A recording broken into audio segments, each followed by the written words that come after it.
Este texto é comentado e é um dos mais ricos do livro do profeta Ezequiel. Tem centenas de mensagens. E sempre que a gente ler a Bíblia, a gente tem, eu já disse isto, vou repetir, existem 3 maneiras, falei isso várias vezes aqui, 3 maneiras de ler a Bíblia. Quantas maneiras? Você pode ler a Bíblia homileticamente, para você pregar. Você ler a Bíblia culturalmente, para você aprender. E você lê a Bíblia devocionalmente, para Deus falar com você. Se você quer ouvir a voz de Deus, leia a Bíblia. Se você quer pregar, leia a Bíblia. Se você quer aprender cultura, e aí a Bíblia, ela tem vários níveis de cultura.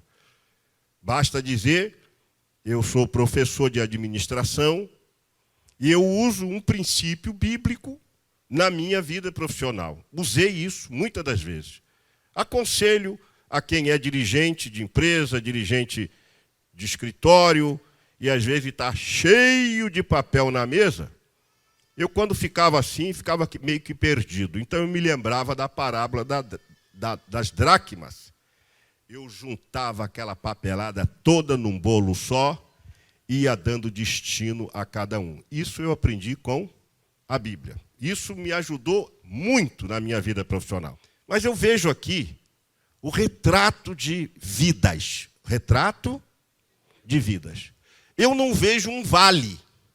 Eu sei que o texto literal fala do vale. Uma visão que Deus levou ao profeta.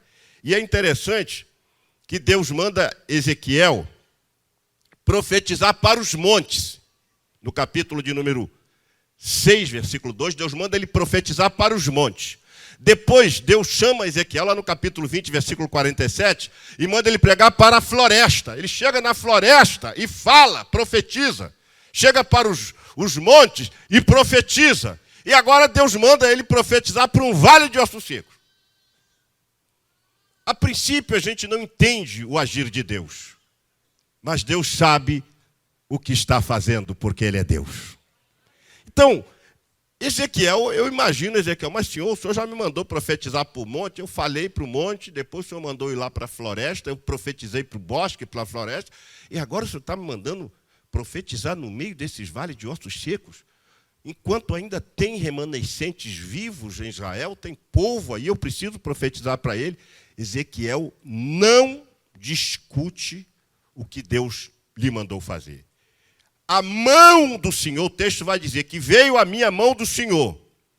E o Senhor pega ele num arrebatamento de sentidos, porque eu já disse isso aqui também, existem 3 tipos de arrebatamento. O arrebatamento redentivo, que será o arrebatamento da igreja, o arrebatamento corpóreo, que aconteceu com Filipe, o evangelista, que era diácono, e o arrebatamento espiritual, o arrebatamento de espírito. É quando Deus pega a pessoa e transforma ela, leva ela para outro lugar em espírito. Isso aconteceu com o profeta chamado Ezequiel. Então você tem um arrebatamento redentivo, tem um arrebatamento de sentidos, que Deus tira os seus sentidos e te leva. E tem um arrebatamento físico, o arrebatamento que aconteceu com Filipe. Deus tirou ele de um lugar e levou para o outro. Sim ou não? Só quem lê a Bíblia. Quem não lê a Bíblia vai dizer, isso está na Bíblia? Está na Bíblia. Deus tirou um diácono, que era evangelista, e transportou ele para um outro lugar. E aqui Deus arrebata o homem de Deus, o profeta Ezequiel, e leva e fala assim, e me pôs, eu vou ler aqui na minha anotação, e me pôs no meio de um vale. Nota que Deus não colocou ele na beirada do vale, no final do vale, nem do lado esquerdo, nem Deus mostrou no meio. Ele estava no meio de um vale de ossos secos. O que eu vejo aqui? Eu vejo que Deus, nesta noite, quer dizer para alguém que você está assim, Deus trouxe você aqui, te colocou no meio de alguma coisa para você ver e ouvir o que Ele quer falar contigo nesta noite. Quantos creem nisso? que eu aprendo neste primeiro versículo aqui? Às vezes, o Espírito de Deus nos remete a uma situação imprevista para nos revelar o que Ele quer fazer por nós. Vamos repetir mais uma vez? Às vezes, o Espírito Santo nos remete a uma situação imprevista para nos revelar o que Ele quer fazer por nós. Às vezes nós entendemos por que Deus nos dirige para algum lugar, nos dirige para fazer alguma coisa, nos dirige para uma cidade, nos dirige para uma casa, para uma rua, para uma realidade. A gente às vezes não entende o agir de Deus. Mas Deus sabe todas as coisas e sabe o que está fazendo. Às vezes o Espírito Santo faz isso. Te remete a uma situação imprevista.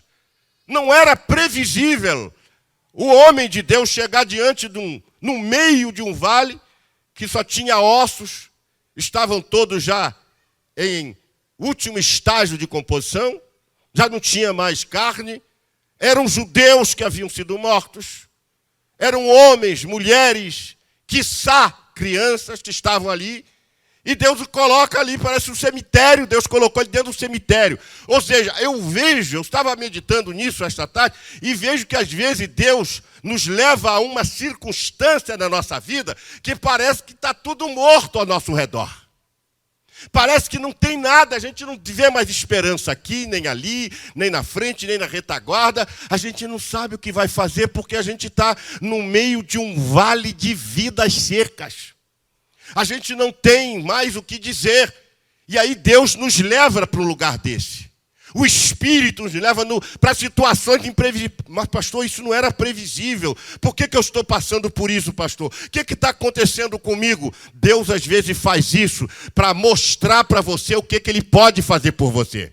Porque às vezes nós ficamos esperando um milagre do estalar dos dedos. Nós ficamos como se Deus fosse um mágico e que Deus então chegasse e fizesse plim, plim e a coisa acontecesse. Não, Deus precisa interagir com você para você então ver o que Ele pode fazer por você. Se nós não interagirmos com Deus e Deus interagir conosco, a coisa não funciona. A gente tem o hábito de jogar as nossas petições para o céu e ficar esperando. E o tempo está passando e não movemos absolutamente nada para que aquilo que nós pedimos se realize. Nós pedimos, Deus, eu quero passar no concurso, mas você não estuda. Deus, eu quero uma porta de emprego, mas você não sai distribuindo currículo em todas elas que for possível. Então a gente fica esperando um Deus que às vezes nos coloca numa realidade de vida totalmente imprevista, não estava nos seus planos. Você fala assim, meu Deus, o que eu estou fazendo aqui? O que está acontecendo comigo? Eu não sei o que eu estou aqui, Senhor. Mas a mão do Senhor te levou ali, para você começar a entender que só Ele pode. Levante a tua mão e dá um glória para Ele. Olha o versículo 2 que diz assim, e me fez passar em volta deles. Aí ele começa a dar voltas. E ele percebe uma coisa, que eram numerosos sobre a face do vale. E vê uma coisa pior ainda. Pior do que serem muitos ossos, eram sequíssimos, estavam sequíssimos. Aí eu vejo algumas pessoas num vale de vidas secas. Às vezes, Deus nos permite enxergar esta realidade de morte para nós valorarmos a beleza da vivificação. A gente às vezes só valoriza a cura quando Deus nos dá uma doença. Só valoriza o emprego quando a gente perde ele também. Então é melhor a gente entender Deus, porque Deus trabalha às vezes na contramão daquilo que você está planejando. Às vezes Deus nos permite então enxergar uma triste realidade. Ele olhou para aquilo e ficou pensando, meu Deus, o que eu estou fazendo aqui? O que eu estou fazendo aqui num vale de mortos? Num vale que só tem ossos secos? Mas Deus queria dizer ao profeta, olha bem, olha para aquele osso ali, Ezequiel, está vendo? Está sequíssimo. Vem cá, olha para aquele, está sequíssimo. Olha para a tua frente, está vendo? não tem vida, não tem carne, não tem pele, não tem nervos, não tem cabelo. Olha para esse aqui, Jacob, não tem mais nada, estão sequíssimos. Está ciente da realidade? Sim, Senhor, estou vendo tudo. Deus está mostrando uma triste realidade de morte. Para quê? Para quando Deus começar a agir, Ele valorizar a vida. Às vezes nós não damos valor à saúde, até que somos remetidos a um hospital. Às vezes não celebramos a Deus pela comunhão dos nossos irmãos, até que somos remetidos ao desvio. Às vezes nós não valoramos o emprego, não valoramos a companhia das pessoas, até que perdemos. Aí a gente vai dizer assim, puxa vida, aquela pessoa está me fazendo uma falta, aquela pessoa era tão agradável comigo. Então, às vezes, Deus nos permite chegar aí, nesse vale, para a gente, então, valorar, porque quando Deus começa a agir, Deus quer ser glorificado. Quando Deus começa a trabalhar, Deus não quer ter filhos ingratos. Jesus curou 10 leprosos, e a pergunta dele continua, ué, eu não curei 10 leprosos? Sim, Senhor, o Senhor curou 10. Onde estão os 9? Onde estão os 9? Eu posso dizer para os irmãos que esses 9 estão dentro das nossas igrejas. Estão espalhados pelas nossas igrejas. Pessoas que recebem bênçãos de Deus. Pessoas que recebem promessas na sua vida. Pessoas que Deus usa. Pessoas que Deus abre porta e depois esquecem de Deus. E agora Deus está mostrando para ele, não, um vale de vidas abençoadas, pessoas cantando, adorando. Deus mostra para ele um vale de ossos sequíssimos que não tinha mais nenhuma recuperação, tanto à luz da ciência quanto à luz material, não tinha jeito, acabou. Está vendo, Ezequiel? Estão, diga comigo, sequíssimos. Aí Deus fala assim, agora eu vou tratar você. Quem quer ser tratado por Deus? Às vezes dói um pouquinho, não é, irmão? Sim ou não? Quem quer ser tratado por Deus aí? Então fala para o teu irmão, deixa Deus te tratar. Mas diga assim, ao modo dele. Porque Deus não vai compactuar, não vai harmonizar a sua vontade com a vontade dele. É você que tem que se moldar à vontade dele. Deus não vai trabalhar pelo que você acha. Não, comigo tem que ser assim. Ah, é? Então Deus te deixa andar sozinho. Escute isso. E me disse, depois de ver aquela realidade, aí o profeta fica, eu imagino Ezequiel, como é que deve ter ficado. Para que Deus me trouxe aqui? Estou entendendo nada. Irmãos, tem coisas que a gente não tem que entender. A gente só tem que receber. Não está entendendo nada. Aí Deus fala assim para eles, ô Ezequiel, vem cá. Você viu aí como é que tem mortos nesse vale? Vi, Senhor. Deixa eu te fazer uma pergunta. Poderão viver estes ossos? Poderão viver esses ossos? Será que você pode sair desse estilo de vida? Será que você pode sair dessa sua vidinha, desse teu mundinho, que você está dizendo que não aguenta mais esse momento, essa vida, essas circunstâncias, essa situação? Você crê que Deus pode tirar? Isso aí Deus pergunta, se esses ossos que estão sequíssimos poderão viver? Olha o que diz o texto, versículo 3. Eu disse, fala comigo, eu disse. Ezequiel não foi consultar a ninguém, até porque nem podia. Mas ele também não pergunta a Deus, Deus, deixa eu consultar aqui o Google. Deus, deixa eu lá falar com o meu pastor. Dá licença, Senhor, deixa eu consultar aqui no site de busca. Não, ele foi enfático. Quando Deus pergunta, poderão viver esses ossos? Aí ele responde para ele mesmo, e eu disse, tu sabes. Senhor, tu sabes. Diga comigo, Senhor, tu sabes. Quando Ezequiel falou isso, ele está dizendo, Senhor, se o Senhor está me perguntando, é porque o Senhor sabe que pode fazer. Eu não posso, mas o Senhor pode. Então aquela porta que está fechada, você não pode abrir, mas Deus pode. Aquela enfermidade que você não consegue remédio para ela, Deus pode te curar. Aquele casamento que acabou, Deus pode reatar. Aquele filho que foi embora, Deus pode trazê-lo de volta. Aquela filha que está perdida na prostituição, Deus pode recuperar ela e ela ser uma cantora do ministério de louvor. Deus pode fazer coisas que nós não imaginamos. E essa consciência, meu irmão, eu fiquei tão feliz quando Ezequiel disse, eu disse. Ele não pegou opinião com ninguém. Às vezes nós vamos correr atrás das opiniões humanas, das pessoas para nos dizer, será que pode acontecer isso? Será que pode? Aí começamos a ir para as casas de orações, vamos buscar as irmãs de oração, vamos aqui, vamos ali, ficamos assim procurando um refúgio, ou até que Deus nos diga alguma coisa. Esse homem não. Ele estava diante de uma realidade cruel, de uma realidade macabra, de uma realidade tétrica, de uma realidade que ninguém quer viver. E Deus pergunta para ele, você está aí no meio, Ezequiel? Estou, Senhor. O que é que tem aí? Senhor, só tem ossos secos. Ezequiel, esses ossos poderão reviver? Aí ele fala assim, Senhor, tu sabes. Deus sabe o que está acontecendo com você. Deus sabe o que está se passando com você. Deus sabe a realidade que você está vivendo. Porque Deus sabe todas as coisas. E quando ele falou isso, eu imagino que o coração de Deus se alegrou. Tanto que, então me disse, diga comigo, então. Quando a gente tem uma resposta para Deus, que satisfaz a vontade de Deus, Deus então começa a agir. Então, o Senhor vai e responde para ele. Então me disse. Então quem disse para ele foi o Senhor. Você crê que a sua vida pode mudar aqui hoje? Você crê que Deus pode transformar você aqui hoje?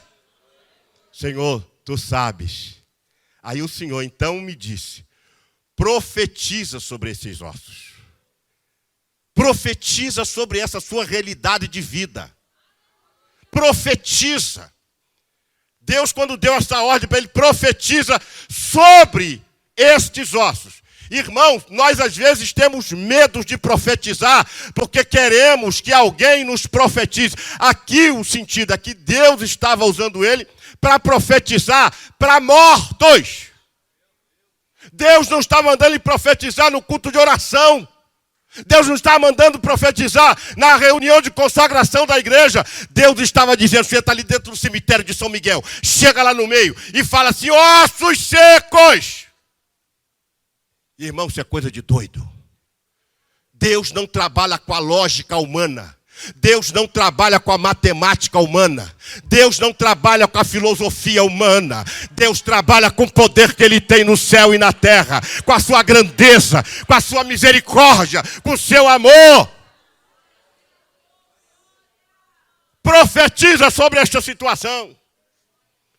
Senhor, o que eu vou dizer para essa situação? Fala assim, ossos secos. Senhor, mas como é que eles vão ouvir? Deus não vê aqui questionamento do profeta. O profeta não está questionando Deus, mas como é que eles vão ouvir, Senhor? Se estão secos, estão mortos.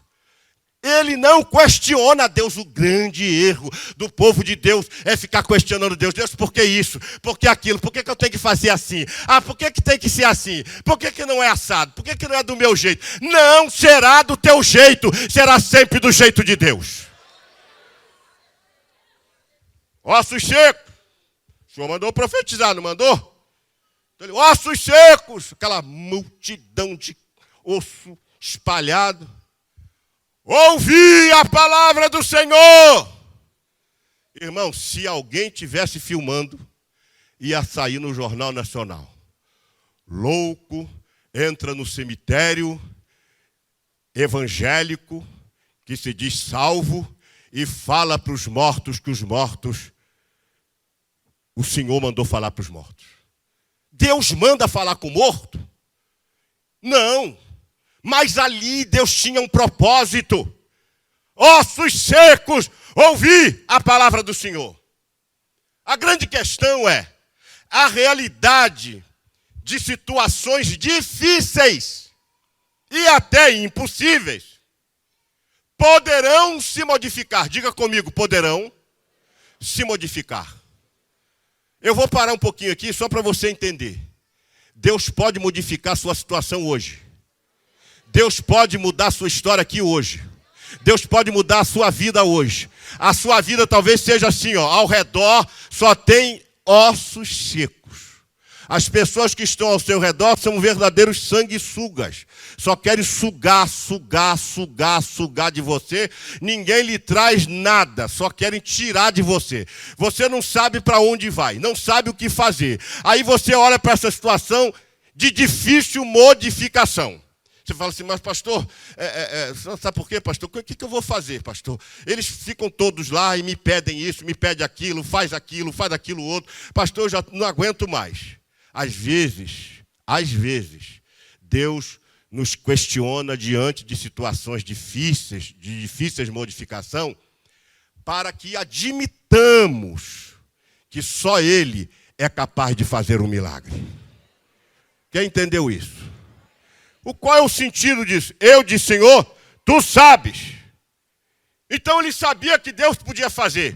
E ele estava dizendo assim, olha, essa situação é irreversível sob o ponto de vista científico. Não há a mínima condição, mas tu sabes. Então, profetiza? Profetizei. Às vezes é isso. Não adianta você questionar Deus. Por que eu estou passando por essa prova, Deus? Por que eu estou passando por esse aperto? Você, ao invés de questionar, escuta a voz de Deus no teu coração, dizendo assim, ó, eu posso mudar essa história, você crê nisso? Eu posso mudar o seu estilo de vida, você crê nisso? Eu posso mudar o resultado da sua vida, você crê nisso? Quando nós acreditamos nisso, nós abrimos a porta para Deus agir. Deus não vai forçar a entrar aí. A Bíblia diz lá no livro do Apocalipse, eis que estou à porta e, se alguém abrir a porta, eu entrarei e cearei com ele. O mais lindo não é você cear com ele, é ele cear com você. Ele se permite cear com você. Ou seja, ele interage com você. Fala para o teu irmão aí, Deus quer interagir com você. Então me disse, ossos secos, versículo 4. Ossos secos, profetiza sobre ossos secos e diz-lhe, ossos secos, ouvi a palavra do Senhor. Então ele vem e fala. Ou seja, diga comigo, a realidade de situações difíceis podem se modificar se interagirmos com Deus e respeitarmos o seu mandar. O problema é que a gente quer interagir, mas na hora que ele nos manda fazer determinadas coisas, não, isso eu não quero não. Aí não dá, Senhor, aí não dá. Enquanto você ficar encontrando óbices para Deus não tratar você e o seu modus vivendi, você vai ficar nessa, o tempo está passando e Deus mandou dizer para você, eu quero transformar esse teu viver hoje. Eu quero mudar esse estilo de vida que você não está aguentando mais. Eu vou mudar a sua história. Ezequiel já tinha profetizado, mas aqui Deus tem uma profecia específica para uma realidade diferente. Aí chega no versículo 5, aí ele vai cumprir o que Deus mandou. Aí ele chega diante dos ossos secos, sem questionar nada. Eu não imagino ele olhando para um lado, para outro, para ver se tinha alguém para questioná-lo, para dizer, esse cara está doido, esse profeta está doido. Não escuta mais as profecias de Ezequiel, que ele tá pirado. Ele foi lá no meio do vale de ossos e começou a profetizar. Ezequiel não fez nada disso. A gente entende pela leitura, isso aí é uma percepção, e o versículo 5 vai dizer, assim diz o Senhor a estes ossos. E ele chega e fala assim, assim diz o Senhor para esta realidade que eu estou vivendo. Assim diz o Senhor para este modo vivendi que eu estou vivendo. Assim diz o Senhor para este momento difícil que eu estou vivendo. Assim diz o Senhor. Os ossos não responderam. Nenhum osso se moveu. Nenhum pedaço de osso se juntou, fez nada. E ele continua. Eis que eu farei entrar em vós o Espírito.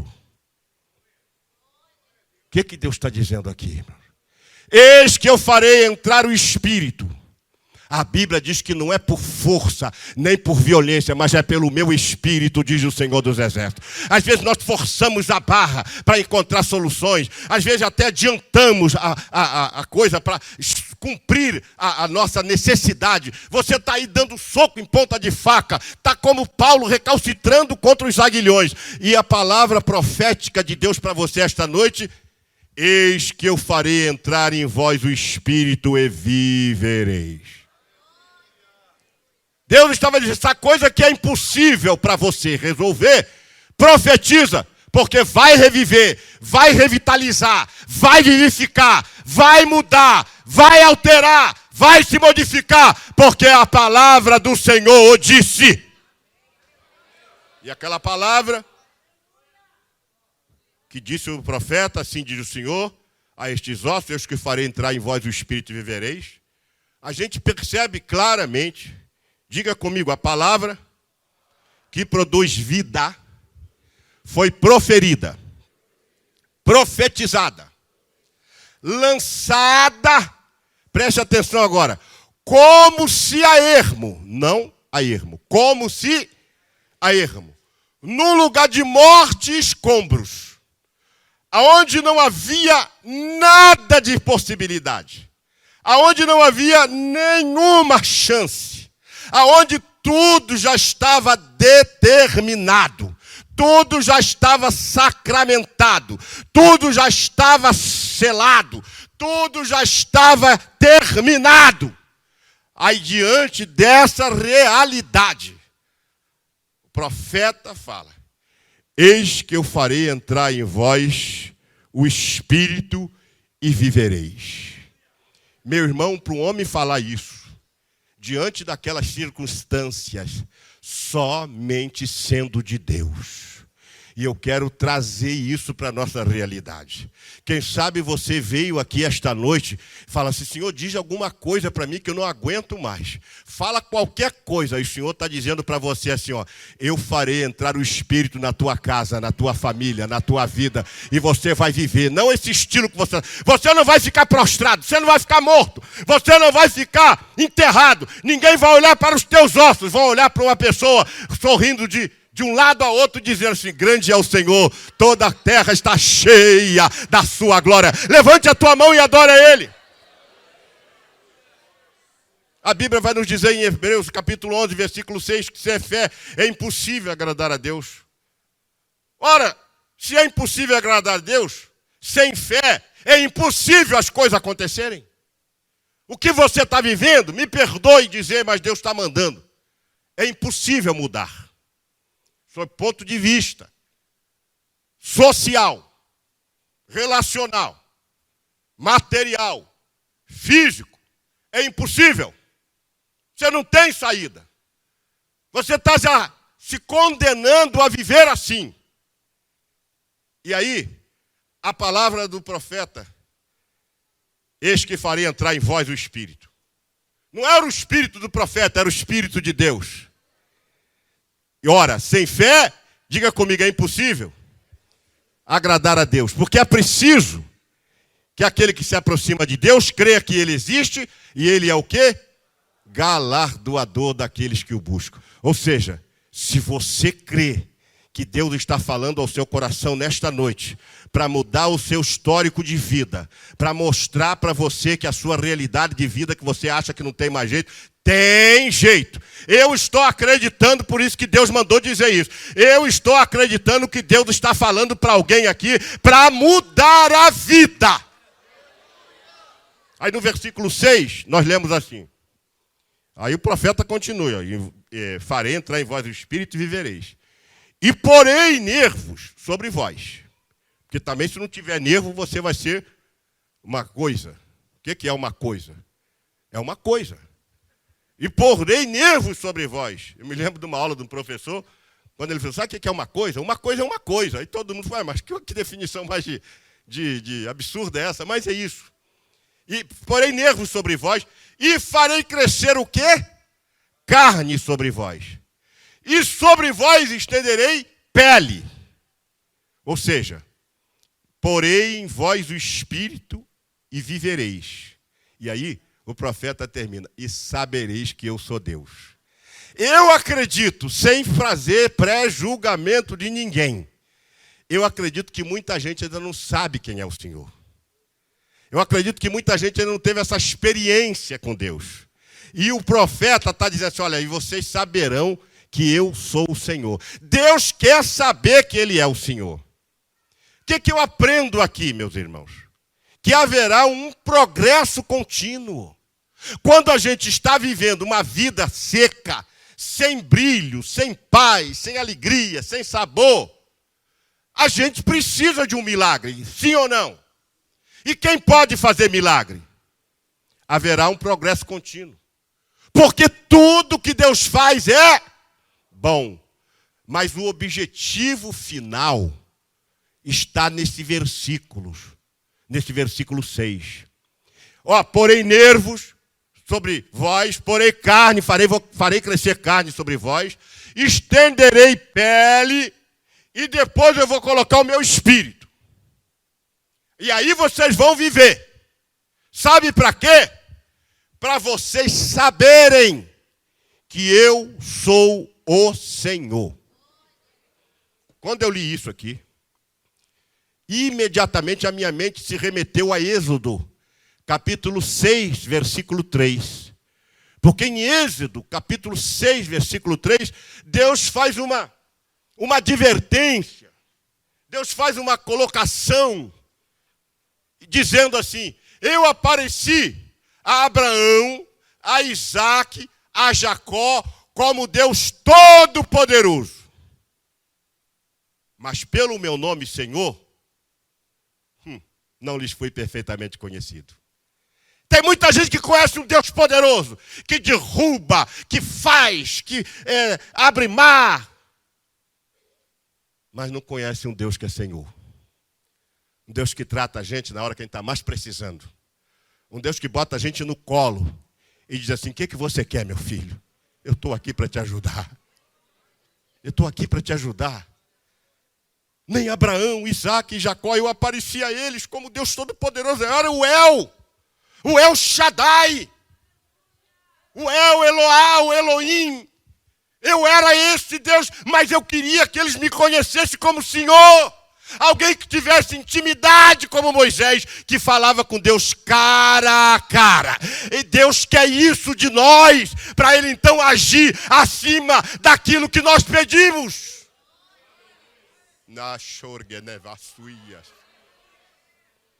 Haverá um progresso contínuo, porque tudo que Deus faz é bom.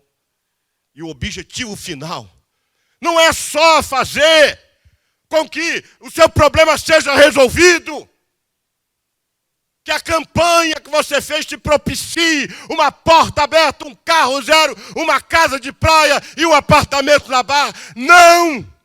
Deus quer que você saiba que Ele é Senhor da tua vida, da tua história, dos teus negócios. Deus é Senhor da tua fé, é Senhor da tua esperança, da tua alegria, do teu amor, da tua compreensão, da tua temperança. Ele é Senhor. Levante a tua mão e adore. Ele é Senhor. Deus está querendo que você saiba que Ele é Senhor. Aí o versículo 7, aí o profeta fala assim: então, eu já li essa palavra então, como eu gosto dessa palavra então. Então, profetizei como se me deu ordem. Como se me deu ordem. Sem questionar, sem barganhar, sem oferecer ou pedir alguma coisa em troca. Simplesmente obedeceu. Cegamente obedeceu. E diz ele: então profetizei como se deu ordem. E houve um ruído. Talvez nem isso você escute mais. O silêncio nas suas vidas é tão sepulcral que você nem escuta mais ninguém falar. Até o pastor às vezes quer falar com você, você não ouve. O teu irmão de banco quer conversar com você, você não vê, não ouve. Você não ouve mais ninguém. Você não ouve mais ninguém. Por quê? Porque você está vivendo um vale de vidas secas. E aí o profeta, E houve um ruído enquanto eu profetizava. Porque enquanto nós profetizamos, Deus já está trabalhando. Deus já está agindo. E essa história de que Deus fala em silêncio, eu creio que o silêncio de Deus é uma maneira de Deus dar uma resposta para a gente. Mas nem sempre Deus trabalha no silêncio, porque aqui Deus fez um ruído. O movimento de Deus. Eu fico imaginando, quando o profeta entrou no capítulo 6 de Isaías, no ano que morreu o rei Uzias, eu estava tão triste que eu entrei no templo, fiquei olhando para o altar do templo, e de repente a visão se apareceu, eu vi o Senhor num alto e sublime trono, e eu vi o Senhor com as suas vestes talares e simples, a aba da sua mão caía sobre o templo. Eu disse, ai de mim que sou um pecador miserável, que habito num povo de lábios impuros. E naquele momento, o anjo falou assim, pegou uma brasa no altar e foi lá e tocou na boca do profeta, e o profeta então começou a adorar e bendizer o Senhor. Eu vejo que às vezes Deus quer fazer um ruído, e às vezes está acontecendo um ruído na sua vida. Diante do ruído que está acontecendo, você pode discernir se é de Deus ou se não é. Porque se está acontecendo, se você profetizou, já está havendo um ruído. E ele está dizendo assim, enquanto eu profetizava. Ou seja, o ruído não foi antes nem depois, aconteceu durante a profecia. Durante a ministração, Deus já estava agindo. Deus está fazendo um ruído no teu coração. Deus está dizendo para alguém aqui, ó, está vendo? Você diz que eu não falo? Você quer que eu fale para você do seu jeito? Eu falo do meu. Você queria que eu falasse para você, como através da profecia, fosse lá apontar para você? Eu falo do meu jeito. Mas está havendo ruído aí no seu coração. Seu coração já está palpitando, você já está sentindo que tem alguma coisa de Deus nesse mistério aí. Eu não sei o que é, mas que está havendo um ruído na tua vida, já está. Houve um ruído. E depois houve um rebuliço. Aí, cada osso começou a juntar com seu osso. Ou seja, Deus vai colocar as coisas que estão fora do lugar no seu lugar. Aquilo que está acontecendo na sua vida, que está tudo fora do lugar, quando você começar a profetizar, quando você cumprir o que Deus está falando aqui pela sua palavra, sabe o que vai acontecer? As coisas vão começar a se encaixar. E quando começar a se encaixar, você vai entender que é o agir de Deus na sua vida. Se você crê nisso, aplauda ao Senhor com muita alegria nesta noite.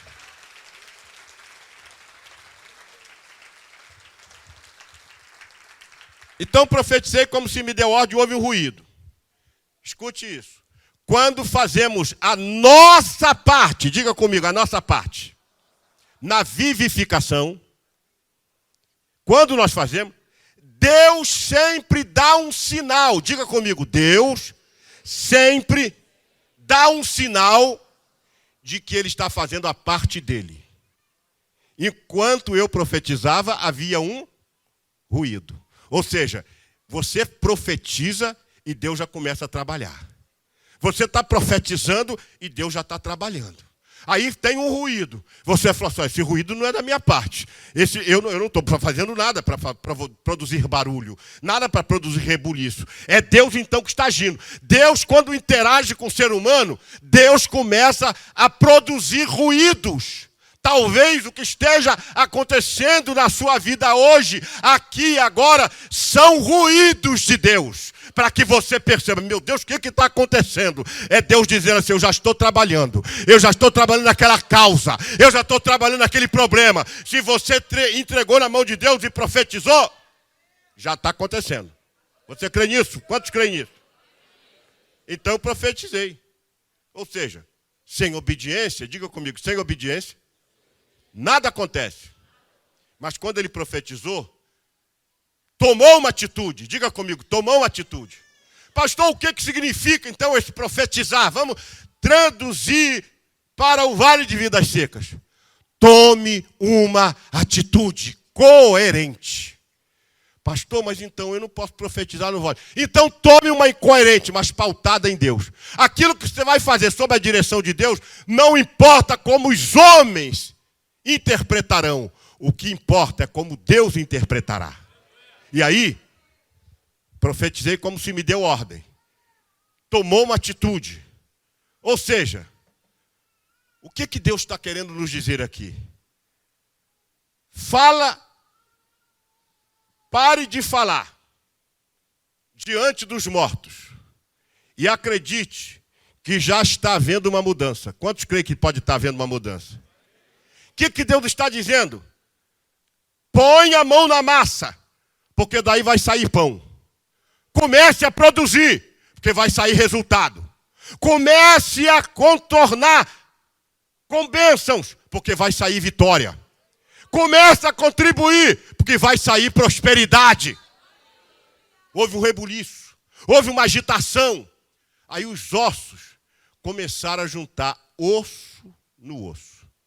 Eu tive vendo e pesquisando que uma criança nasce com 300 ossos. Quantos ossos? Mas depois de um certo tempo, quando já está adulto, esse número cai para 206 ossos. Então nós adultos temos 206 ossos. Você imagina só juntar os ossos da face? O que seria, sob o ponto de vista científico, juntar o nasal, o lacrimal, o zigomático, o concha nasal inferior aqui, o maxilar, o vômer, a mandíbula, o frontal, o parietal, o temporal, o esfenoide e o etimoide. Só aqui no rosto. Começou a juntar tudinho. Está tudo espalhado. Aquilo que está espalhado na sua vida vai se juntar. Caramanava subcantas. Derquesia nabaraba chúbia. Porque está tudo espalhado, minha irmã. A sua composição espiritual, física e emocional estão como o osso para lá, o osso para cá, o outro lá para frente, o outro lá atrás. Está tudo espalhado. E por isso as coisas não estão acontecendo como você quer. Mas aí houve um rebuliço. E cada osso começou a juntar o seu osso. E quando começou a juntar, irmão, houve um barulho. E aí o profeta dizia, eu olhei, e eis que vieram nervos. Aí, irmãos, você puxou o fio da cordinha, aí vem logo os nervos.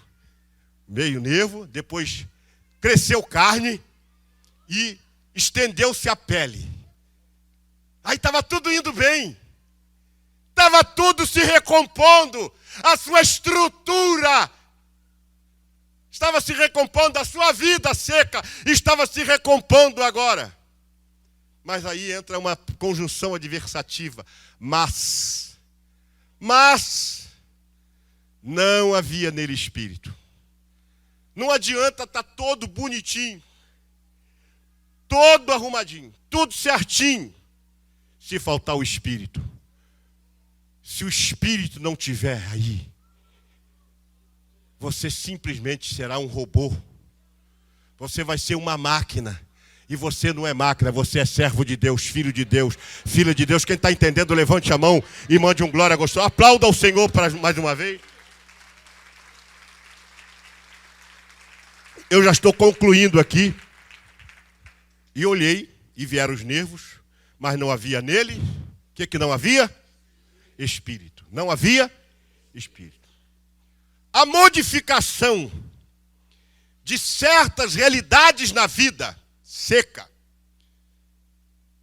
se enquadra em duas etapas. A primeira é quando você tenta arrumar as coisas por fora. Você começa a arrumar tudo por fora, eu já paguei minhas contas, acertei aquele problema que eu tinha aqui, acertei ali, aquilo lá também, eu já fui lá resolver aquela questão que eu tinha lá no cartório, já fiz isso. Você começa a trabalhar por fora. Aí quando se olha para você, aparentemente está tudo bem. Tem nervo, tem pele, tem carne, mas falta a essência, falta o espírito.